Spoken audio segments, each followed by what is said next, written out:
Hi friends, welcome back to NCERT in Telugu. ముందుగా మన channel ఇవాళ 25,000 సబ్స్క్రైబర్స్ రీచ్ అయింది. Thank you for your support.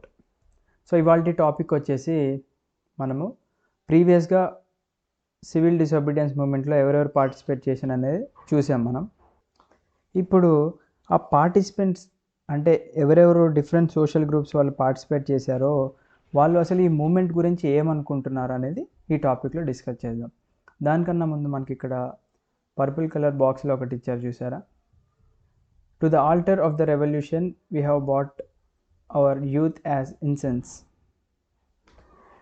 అంటే పీస్ఫుల్గా సాగుతున్న రెవల్యూషన్ ఏదైతే ఉందో దాన్ని చేంజ్ చేయడానికి ఒక యూత్ బయలుదేరి వచ్చిందనమాట. ఆ యూత్ దేనికి వచ్చింది? యూత్ యాజ్ ఇన్సెన్స్ అన్నారు, అంటే నిప్పు రాచేయడానికి వచ్చిందనమాట రెవల్యూషన్కి. సో ఇదేంటో చూద్దాం. Many Nationalist thought that the struggle against the British could not be one through non violence. So మనకి చాలామంది నేషనలిస్ట్ ఉంటారు, అంటే చాలామంది జనాలు ఉంటారు, దాంట్లో డిఫరెంట్ ఒపీనియన్స్ ఉన్న వాళ్ళు ఉంటారు. దాంట్లో కొంతమంది నేషనలిస్ట్ ఏం ఫీల్ అయ్యారంటే మనకి ఈ నాన్ వైలెన్స్ యూజ్ చేస్తేనే మనకి ఈ స్ట్రగుల్ మనం ఏదైతే చేస్తున్నామో ఇండిపెండెన్స్ కోసం ఇది గెలుస్తామని చెప్పేసి వాళ్ళు భావించారు కొంతమంది నేషనలిస్ట్. సో దీంట్లో భాగంగా వాళ్ళు 1928లో the Hindustan socialist republican army HSRA అని చెప్పేసి ఫామ్ చేయడం జరిగింది ఫిరోజ్ షా కోట్లా గ్రౌండ్లో న్యూఢిల్లీలో. మరి ఆ హెచ్ఎస్ఆర్ఏలో మెంబర్స్ ఎవరు? భగత్ సింగ్ గారు, జతిన్ దాస్ అండ్ అలాగే అజయ్ ఘోష్. వీళ్ళ ముగ్గురు మెయిన్గా లీడర్స్ అండ్ వీళ్ళతో పాటు ఇంకా చాలామంది కూడా ఉన్నారు. సో మనకి ఈ ఉద్యమం జరుగుతున్న క్రమంలో వీళ్ళు కొంతమంది బ్రిటిష్ అఫీషియల్స్ మీద, కొంతమంది బ్రిటిషర్స్ ఎవరైతే పవర్లో ఉన్నారో వాళ్ళ మీద వీళ్ళు ఏదో ఒకటి చేయాలని చెప్పేసి డిసైడ్ అయ్యి ఏప్రిల్ 1929 అంటే 1928లో ఫామ్ చేశారు హెచ్ఎస్ఆర్ఏ. 1929లో భగత్ సింగ్ అండ్ బటుకేశ్వర్ దత్తా వీళ్ళిద్దరు కలిపి లెజిస్లేటివ్ అసెంబ్లీ పైన బాంబు వేయడం జరిగింది. ఇన్ ద సేమ్ ఇయర్, అదే ఇయర్లో ఏం జరిగింది? లార్డ్ ఇర్విన్ గారు ట్రైన్లో ట్రావెల్ చేస్తున్నారు. ఆ ట్రైన్లో వీళ్ళు బాంబు పెట్టడం జరిగిందనమాట. భగత్ సింగ్ గారికి ఏంటంటే బాంబ్స్ మీద చాలా నాలెడ్జ్ అనేది ఉందన్నమాట. ఆయన అక్కడ హై ఎక్స్ప్లోజివ్ బాంబ్స్ యూజ్ చేసి ఉండొచ్చు, బట్ ఏంటంటే ఆయన ఎవరిని హర్ట్ చేద్దామన్న ఉద్దేశం లేదు ఆయనకి. ఫస్ట్ థింగ్ ఏంటంటే, అండ్ ఏదైతే మనకి ఇర్విన్ గారు ట్రైన్ మీద బాంబు వేశారో అది కూడా లో ఎక్స్ప్లోజివ్ బాంబ్, అండ్ దానివల్ల అసలు ఎవరు క్యాజువాలిటీస్ ఏం లేవు. బట్ ఒక 2 to 3 బోగీస్ ఏవైతే ఉన్నాయో అవి కూడా మనకి డిటాచ్ అవ్వడం జరిగింది. కొంతమందికి చిన్న చిన్న స్క్రాచెస్ అయినాయి అని చెప్పేసి చెప్పారు. అండ్ లెజిస్లేటివ్ అసెంబ్లీ పాస్ చేసిన బిల్స్ వీళ్ళకి నచ్చక వీళ్ళు బాంబ్స్ వేయడం జరిగింది. వీళ్ళ యొక్క మెయిన్ మోటివ్ ఏంటంటే డెఫ్ ఇయర్స్ ఏవైతే ఉన్నాయో, అంటే అంటే ఇప్పుడు బ్రిటిషర్స్ మనము ఎంత ఉద్యమం చేసినా ఏం చేసినా పట్టించుకోవట్లేదు కదా. సో ఆ డెఫ్ ఇయర్స్ ఎవరైతే చెవిటిగా ఉన్నారో వాళ్ళకి కూడా వినపడాలి మేము చేసింది. అంటే బ్రిటిషర్స్ మేము ఎన్ని చేసినా కానీ వాళ్ళకి ఏమి వినపడినట్టు నటిస్తున్నారు, వాళ్ళకి వినపడాలంటే ఇలాంటివి చేయాల్సిందే అని చెప్పేసి చేశారనమాట. భగత్ సింగ్ గారికి తెలుసు ఇలాంటివి చేస్తే నన్ను ఉరి తీస్తారు అని చెప్పేసి ఆయనకు తెలిసి కూడా ఇర్విన్ గారి పైన అటాక్ చేసిన రోజు ఆయన అక్కడే కావాలని ఇర్విన్ గారును ఇంకా దత్తా గారు అక్కడ ఉండడం జరిగింది. బట్ వీళ్ళంతటి వీళ్ళే మమ్మల్ని అరెస్ట్ చేయండి అని చెప్పేసి చెప్పడం జరిగింది. సో కేవలం 23 years ఉన్నప్పుడే భగత్ సింగ్ గారిని హ్యాంగ్ చేయడం జరిగింది. బాంబ్స్ అండ్ పిస్టల్స్తో మనం యుద్ధం చేయలేము, అంటే రీవోల్ట్ చేయలేము, కేవలం మన ఐడియాస్తోనే మనం రీవోల్ట్ చేయాలి అని చెప్పేసి భగత్ సింగ్ గారు చెప్పడం జరిగింది. సో భగత్ సింగ్ గారిని ఉరి తీసే ముందు 1930లో ఆయన్ని లాహోర్ జైల్లో పెట్టడం జరిగింది. అక్కడ అతను ఒక పుస్తకం రాయడం జరిగింది, వై ఐఎమ్ అన్ అథీస్ట్ అని చెప్పేసి. అథీస్ట్ అంటే ఏ రిలీజియన్ని నమ్మని వారు ఉంటారు చూసారా, వాళ్ళని అథీస్ట్ అని పిలుస్తూ ఉంటాం. అండ్ అలాగే భగత్ సింగ్ గారు ఎవరైతే యూత్ అందరు ఉన్నారో మీరందరూ కూడా ఈ ఉద్యమంలో పార్టిసిపేట్ చేయాలి. మనకి ఇండిపెండెన్స్ వచ్చింది అంటే మన హ్యూమన్స్ ఏవైతే మన భారతదేశంలో సఫర్ అవుతున్నారో ఆ సఫరింగ్ అంతా పోతేనే మనకి ఇండిపెండెన్స్ వచ్చినట్టు అని చెప్పి భగత్ సింగ్ గారు చెప్పడం జరిగింది. సో ఇంకా మనం ఫర్దర్గా 11th అండ్ 12th క్లాసెస్లో ఇంకా డీటెయిల్గా ఇచ్చారు, అక్కడ చూసుకుందాము. సో ఇప్పుడు ఈ టాపిక్లోకి వచ్చేద్దాం. How participants are the movement. So ఇప్పుడు డిఫరెంట్ సొసైటీస్ అంటే డిఫరెంట్ సోషల్ గ్రూప్స్ మనకి ఈ సివిల్ డిసొబీడియన్స్ మూమెంట్లో పార్టిసిపేట్ చేయడం జరిగింది. అసలు వాళ్ళు ఎందుకు ఈ ఉద్యమంలో జాయిన్ అయ్యారు, వాళ్ళ యొక్క మెయిన్ ఉద్దేశం ఏంటి, అండ్ వాళ్ళకి అసలు స్వరాజ్ని వాళ్ళు ఏ విధంగా ఊహించుకున్నారు అని చెప్పేసి మనకి ఈ చాప్టర్లో చెప్తున్నారు. ఫస్ట్ వచ్చేసి కంట్రీ సైడ్, ఊర్లలో చూసుకున్నట్లయితే జనరల్గా బాగా పేద రైతులు పార్టిసిపేట్ చేస్తామని చెప్పేసి అనుకుంటూ ఉంటాం. వాళ్ళతో పాటుగా రిచ్ పీసెంట్ కమ్యూనిటీస్ ఏవైతే ఉన్నాయో, లైక్ గుజరాత్లోని పట్టిదార్స్ అండ్ అలాగే ఉత్తరప్రదేశ్లో జట్స్, వీళ్ళు ఈ మూమెంట్ మొత్తంలో కూడా యాక్టివ్గా ఉన్నారు. ఎందుకు వీళ్ళకి ఏం అవసరం అని చెప్పేసి మనం ఒకసారి చూద్దాం. సో ఇక్కడ రిచ్ పీసెంట్ కాబట్టి ఆబ్వియస్గా డబ్బులు ఎక్కువగా ఉంటాయి, అండ్ వీళ్ళు కమర్షియల్ క్రాప్స్ ఎక్కువగా పండిస్తూ ఉంటారు. సో కమర్షియల్ క్రాప్స్ అంటే మనకి మేజర్గా బిజినెస్ పర్పసెస్కి యూజ్ చేసే క్రాప్స్, అంటే ఎక్కువైతే డబ్బులు వస్తూ ఉంటాయో ఆ క్రాప్స్ పండిస్తూ ఉంటారు. బట్ వీళ్ళకి మెయిన్గా ఎక్కడ దెబ్బ కొట్టింది అంటే ట్రేడ్ డిప్రెషన్, మనకి ట్రేడ్ అనేది ఆపివేయడం జరిగింది. సో మనకి ఫారెన్ ఇంపోర్ట్స్ అండ్ ఎక్స్పోర్ట్స్ ఏవైతే ఉన్నాయో అవి ఈ ఉద్యమం ప్రకారంగా మనకి తగ్గిపోవడం వల్ల వీళ్ళకి గట్టిగా ఎఫెక్ట్ అవ్వడం జరిగింది. అండ్ దానివల్ల వీళ్ళ యొక్క ప్రైజెస్ ఏవైతే ఉన్నాయో అవి కూడా తగ్గిపోయినాయి అన్నమాట. సో వీళ్ళకి వచ్చే క్యాష్ ఇన్కమ్ ఏదైతే ఉందో అది ఇప్పుడు డిసపియర్ అయిపోయింది, ఎందుకంటే మనకి ట్రేడింగ్ లేదు కాబట్టి. సో వీళ్ళకి గవర్నమెంట్ యొక్క రెవెన్యూ కట్టడానికి వీళ్ళ దగ్గర ఇప్పుడు చాలా కష్టమైన పరిస్థితి ఏర్పడింది. సో గవర్నమెంట్ని వీళ్ళు రిక్వెస్ట్ చేశారు, సో మేము కట్టే రెవెన్యూ అంటే మేము కట్టే ట్యాక్సెస్ ఇవన్నీ ఏవైతే ఉన్నాయో వాటిని మీరు కొద్దిగా తగ్గిస్తే బాగుంటుంది, మా దగ్గర ఇప్పుడు అంత క్యాష్ కూడా లేదు కట్టడానికి అని చెప్పేసి బ్రిటిష్ గవర్నమెంట్ని వేడుకున్నారు. బట్ వాళ్ళు యాక్సెప్ట్ చేయకపోవడంతో వీళ్ళు కూడా ఈ ఉద్యమంలో పార్టిసిపేట్ చేయడం జరిగింది. సో వీళ్ళ ప్రకారం ఈ ఫైట్ దేనికి అంటే fight for Swaraj was a struggle against the high revenues, అంటే వీళ్ళకి ట్యాక్సెస్ ఇవన్నీ ఏవైతే ఉన్నాయో ఎక్కువగా పెంచడం అనేది వీళ్ళకి నచ్చక ఈ ఉద్యమంలో పార్టిసిపేట్ చేశారు. సో వీళ్ళ ప్రకారం స్వరాజ్ అంటే ఇదన్నమాట. But they were deeply disappointed when the movement was called off in 1931 without the revenue rates being revised. So వీళ్ళు 1931లో మనము వైలెన్స్ ఎక్కువ అవుతుందని చెప్పేసి మూమెంట్ కాల్ ఆఫ్ చేయడం వల్ల వీళ్ళు డిసపియర్ అయ్యారు అనమాట. అంటే రెవెన్యూ రేట్స్ గురించి అసలు ఏం డిస్కస్ చేయలేదు అని చెప్పేసి.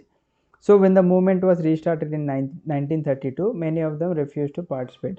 సో 1932లో గాంధీ గారు మళ్ళా ఈ ఉద్యమాన్ని సివిల్ డిసొబీడియన్స్ మూమెంట్ని రీస్టార్ట్ చేసిన క్రమంలో వీళ్ళు పార్టిసిపేట్ చేయడానికి అంగీకరించలేదు, ఎందుకంటే మళ్ళీ పార్టిసిపేట్ చేసినా మళ్ళీ ఒకవేళ రిఫ్యూజ్ చేస్తే ఏంటి మా పరిస్థితి అని చెప్పేసి.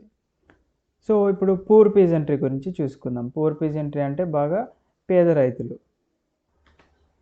సో ఫ్రెండ్స్ ఇప్పటివరకు మనము కంట్రీ సైడ్లో ఉన్న రిచ్ ఫార్మర్స్ లేదా రిచ్ పీసెంట్స్ లేదా రిచ్ ల్యాండ్ లార్డ్స్ గురించి తెలుసుకున్నాము. సో ఆ ల్యాండ్ లార్డ్స్ ఏం చేస్తారు అంటే ల్యాండ్ ఈ పూర్ పీసెంట్స్కి రెంట్కి ఇస్తారనమాట. అంటే ఇప్పుడు పేద రైతులకి ల్యాండ్ ఉండదు కాబట్టి వాళ్ళు ఎవరైతే రిచ్ వాళ్ళు ఉంటారో వాళ్ళ దగ్గర నుంచి ల్యాండ్ రెంట్కి తీసుకొని ఆ ల్యాండ్కి ఏదైతే డబ్బులు కట్టాల్సి ఉంటుందో ట్యాక్స్ రూపంలో వాళ్ళకి కట్టేసి ఇంకా ఏమన్నా కొంతమంది అయితే ధాన్యాలు అవి ఇవి కావాలంటే రిటర్న్లో ఇస్తూ ఉండేవాళ్ళు అనమాట. So poor peasantry were not just interested in the lowering of the revenue demand. So ఆ రెవెన్యూ డిమాండ్ ఏదైతే మనకి రిచ్ ల్యాండ్ లార్డ్స్ ఫైట్ చేస్తున్నారో కొంచెం తగ్గించండి అని చెప్పేసి వీళ్ళకి కూడా అదే, ఎందుకంటే వాళ్ళు ఆ ల్యాండ్ రెవెన్యూ తగ్గిస్తే వీళ్ళకి కూడా ఏమన్నా ల్యాండ్ లార్డ్స్కి కట్టే రెంట్ తగ్గుతుందని చెప్పేసి వీళ్ళకి కూడా కొంచెం హోప్తో ఉండేవాళ్ళు. So many of them were small tenants cultivating land they had rented from the landlords. Already మనం డిస్కస్ చేసుకున్నాం కదా. As the depression continued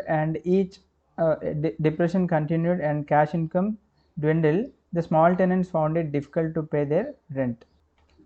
so ఈ డిప్రెషన్ అనేది అలా కంటిన్యూ వస్తూ ఉండి అండ్ క్యాష్ ఇన్కమ్ ఏదైతే ఉందో అది కూడా కుంగిపోయింది అన్నమాట. ఇక్కడ డ్విండిల్ అన్నారు కాబట్టి కుంగిపోయింది కాబట్టి మన స్మాల్ టెనెంట్స్ ఎవరైతే ల్యాండ్ లీజ్కి తీసుకున్నారో ఓనర్స్కి కట్టడానికి కొంచెం ఇబ్బందిగా ఉంది. They wanted the unpaid rent to the land lord to be remitted అన్నారు. అంటే వీళ్ళు ఇప్పటివరకు ల్యాండ్ లార్డ్స్ దగ్గర తీసుకున్న ల్యాండ్కి రెంట్ కట్టాల్సి ఉంది కదా, ఆ రెంట్ని మీరు ఎలాగైనా మాఫీ చేయండి అని చెప్పేసి గవర్నమెంట్ని వీళ్ళు రిక్వెస్ట్ చేయడం జరిగింది. They joined a variety of radical movements often led to socialist and communist. So ఇక్కడ సోషలిస్ట్ అండ్ కమ్యూనిస్ట్ చేసిన మూమెంట్స్ ఉద్యమాల్లో కూడా వీళ్ళు కూడా చాలా వరకు పార్టిసిపేషన్ అనేది చూసామన్నమాట ఇలాంటి ఇష్యూస్ మీద. సో మోస్ట్ ఆఫ్ ద ప్లేసెస్లో వీళ్ళు నో రెంట్ క్యాంపెయిన్స్ అని స్టార్ట్ చేయడం జరిగింది. బట్ ఇక్కడ కాంగ్రెస్ అనేది వీళ్ళకి సపోర్ట్ ఇవ్వలేదన్నమాట. సో ఇప్పుడు కాంగ్రెస్ సపోర్ట్ ఇవ్వలేదంటే దీని ఉద్దేశం ఏంటి?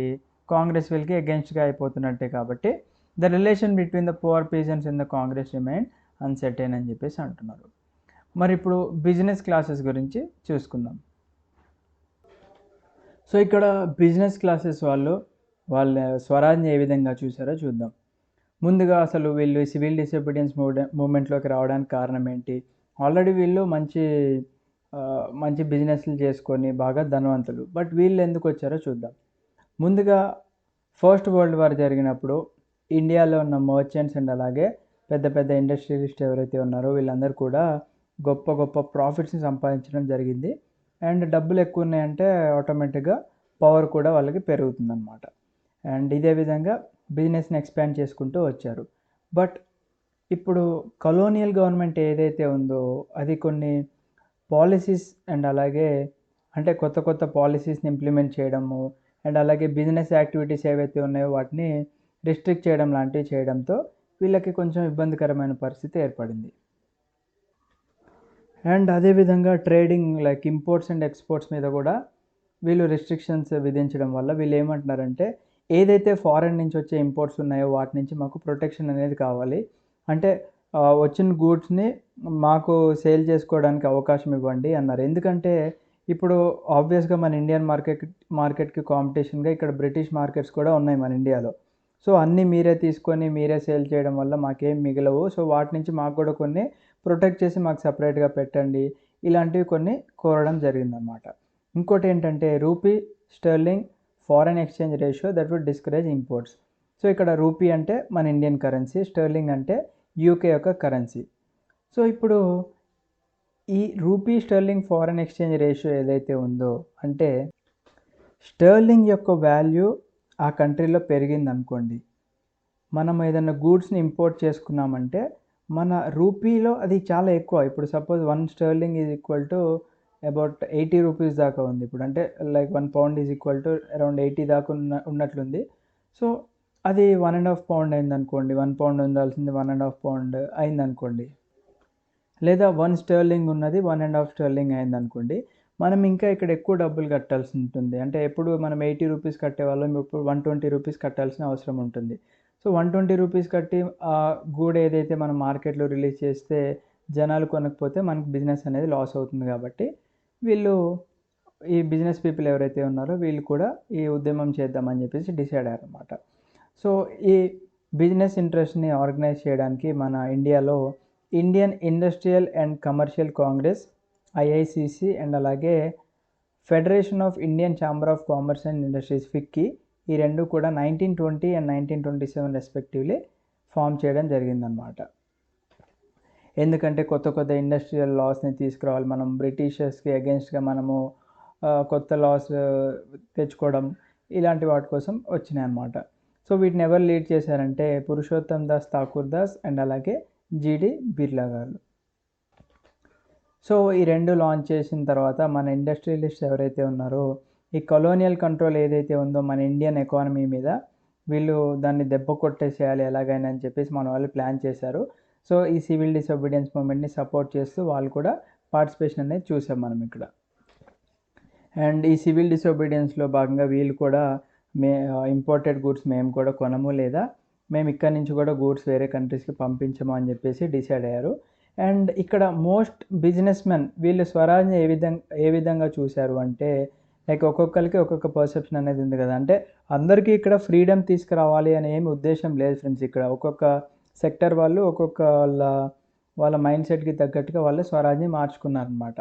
సో వీళ్ళు స్వరాజ్ని ఎలా చూశారంటే వెన్ కొలోనియల్ రిస్ట్రిక్షన్స్ ఏవైతే ఉన్నాయో బిజినెస్ పీపుల్ మీద అండ్ బిజినెసెస్ మీద ఇవన్నీ కూడా మనకి ఉండకూడదు.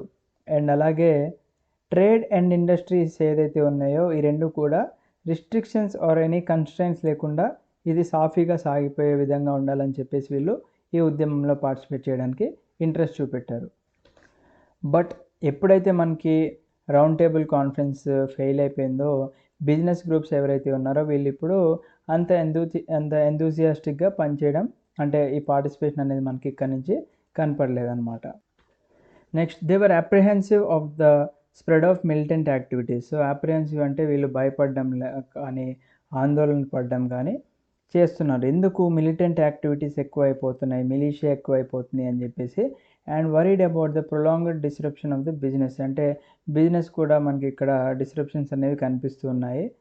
అండ్ యంగ్ మెంబర్స్ ఎవరైతే ఉన్నారో వీళ్ళ యొక్క ఇన్ఫ్లుయెన్స్ కూడా సోషలిజం అనే కాన్సెప్ట్ తీసుకొని వీళ్ళు ముందుకు వస్తున్నారు అని చెప్పేసి వీళ్ళు కూడా కొంచెం వెనకడుగు వేయడం జరిగింది. సో ఇందాకటి వరకు మనము ఇండస్ట్రియలిస్ట్ని చూసాము, అంటే మంచి బిజినెస్ మెన్ని చూసాము. ఇప్పుడు ఇండస్ట్రియల్ వర్కింగ్ క్లాస్, అంటే ఆ ఇండస్ట్రీస్లో పనిచేసే వాళ్ళ గురించి చూద్దాం. The industrial working classes did not participate in the civil disobedience movement in large numbers except in Nagpur region. So industrial workers మనకి వాళ్ళ పార్టిసిపేషన్ అనేది ఎక్కువగా లేదనమాట సివిల్ డిసోబీడియన్స్ మూమెంట్లో. బట్ నాగ్పూర్ రీజన్లో మాత్రం ఉంది. ఎందుకు లేదో చూద్దాం. As the industrialist came closer to the Congress, worker stayed aloof. So ఎప్పుడైతే ఇండస్ట్రియలిస్ట్ అందరూ కూడా కొంచెం డబ్బులు ఇన్వెస్ట్ చేసుకుంటూ కాంగ్రెస్ వైపు దగ్గరికి వస్తున్నారో వర్కర్స్ ఎవరైతే ఉన్నారో వీళ్ళు దూరంగా వెళ్ళిపోయారనమాట. సో మొత్తానికి మనకి చాలా వరకు ఇండస్ట్రియలిస్ట్ ఎవరైతే ఉన్నారో వాళ్ళ పార్టిసిపేషన్ అనేది తక్కువగా ఉంది, అదే ఇండస్ట్రియల్ వర్కింగ్ క్లాసెస్ వాళ్ళు. But in spite of that some workers did participates in the civil disobedience movement. So కొంతమంది ఏంటి, సరేలే మనం కూడా పార్టిసిపేట్ చేద్దాము, ఇంత పెద్ద మూమెంట్ కదా అని చెప్పేసి కొంతమంది పార్టిసిపేట్ చేయడం చూసాం మనం ఇక్కడ. Selectively adopting some of the ideas of Gandhi program like boycott of foreign goods as part of their own movement against low wages and poor working conditions.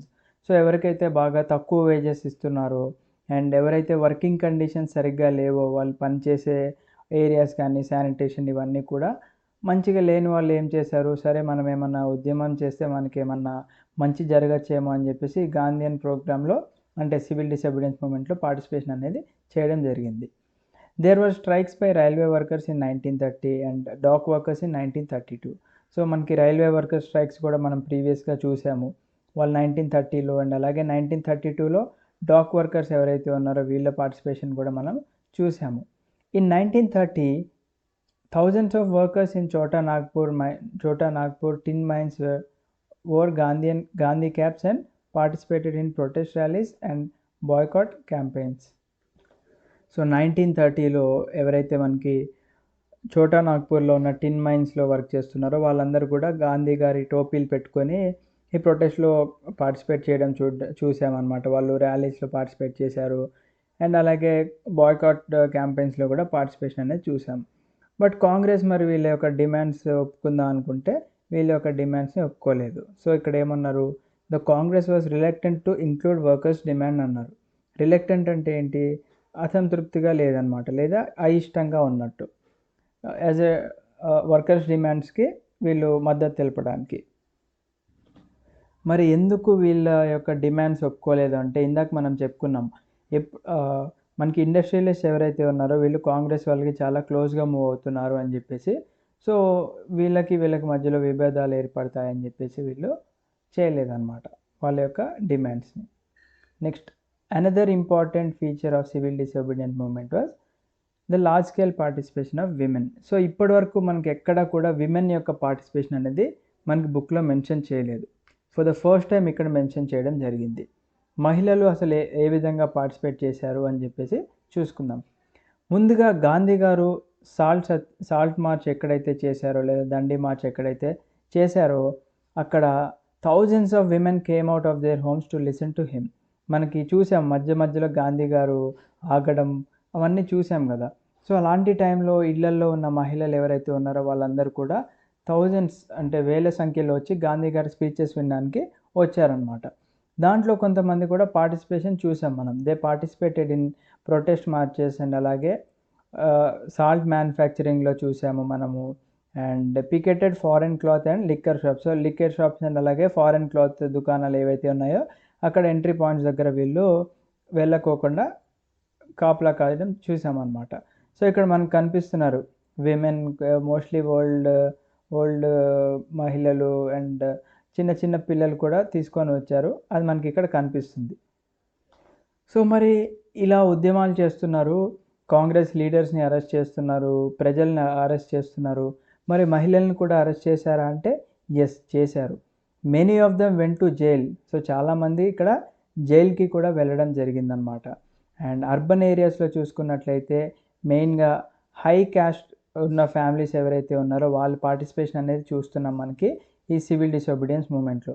Rural ఏరియాస్లో చూసుకున్నట్లయితే రిచ్ పీజెంట్ హౌస్ హోల్డ్స్, అంటే ఎవరైతే బాగా ధనవంతులైన రైతులు ఉన్నారో వాళ్ళ యొక్క participation అనేది ఇక్కడ చూడొచ్చు మనం.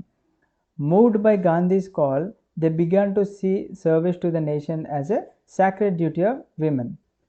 సో గాంధీ గారు ఎప్పుడైతే ఈ ఉద్యమానికి పిలుపునిచ్చారో ప్రతి ఒక్క మహిళ కూడా ఏమనుకున్నారంటే మనం ఈ నేషన్కి ఏదో ఒకటి చేయాలి, ఇది ఒక సాక్రెడ్ డ్యూటీ ఆఫ్ విమెన్ అన్నారు. అంటే మనకి ఖచ్చితంగా ఇది ఒక చేయాల్సిన మూమెంట్, ఇది ఒక పవిత్రమైన మూమెంట్ అని చెప్పేసి వాళ్ళు భావించారు. Yet this increased public role did not necessarily mean any radical change in the way the position of women was visualised. So ఇంత చేసి మేము రోడ్ల మీదకి వచ్చి ఉద్యమాలు అంటే ఈ మూమెంట్స్లో పార్టిసిపేట్ చేస్తున్నా కానీ విమెన్ని మనం ఏ విధంగా అయితే ఊహించుకుంటామో, లైక్ విమెన్ అంటే ఏంటి, ఓకే చక్కగా ఇంట్లో హస్బెండ్కి పిల్లలకి వంట వండి పెడుతూ ఉండి ఇల్లును సరిదిద్దుకు వచ్చే మహిళనే విజువలైజ్ చేసుకుంటూ ఉంటాం. సో గాంధీ గారు కూడా అదే విధంగా అనుకున్నారు. Gandhiji was convinced that it was a duty of women to look after home and hearth, to be good mothers and good wives. And ఇంకోటి ఏంటంటే the Congress was reluctant to allow women to hold any position of authority within the organisation. అంటే కాంగ్రెస్లో ఇప్పటి వరకు మనము మగవాళ్ళు మాత్రమే ఉన్నారు ఎవరైతే లీడర్స్ ఉన్నారో, అండ్ వీళ్ళు విమెన్ని అలౌ చేయడానికి అంత ఇష్టం కూడా పడట్లేదు అనమాట, అంటే వాళ్ళకి ఇష్టం లేదు. So it was keen only on their symbolic presence. So వాళ్ళు కేవలం ఉంటున్నారు అనే కానీ మనకి ఇక్కడ వాళ్ళ యొక్క మేజర్ రోల్ అనేది ఏది మన వాళ్ళు గుర్తించట్లేదు అనమాట. సో దీంతో ఇక్కడితో ఆపేద్దాము. తర్వాత సివిల్ డిసోబీడియన్స్ యొక్క లిమిటేషన్స్ ఏంటో చూద్దాం మనం. Thank you. జై హింద్.